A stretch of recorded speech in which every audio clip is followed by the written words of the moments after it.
Pokračujeme v tradícii.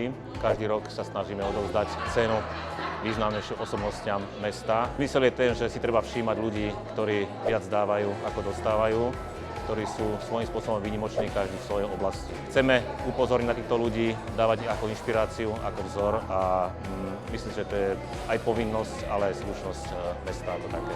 Tí ocenení boli z rôznych oblastí. Bola tam oblasť športu, bola tam oblasť školstva, oblasť tradíciám nášho mesta a ďalšie iné. Spektrum tých oblastí, v ktorých sú výnimoční, je veľmi široký. Od tých najmladších ročníkov až po tých najstarších, cez celú paletu a škálu činností a segmentov Starej Turej. Práve to robí to mesto tým, čím je. Tam je vlastne ten taký kolorit toho mesta, že cez tieto rôzne oblasti vieme naplňať nejaké svoje predsavzatia, nejaké svoje videnie toho mesta.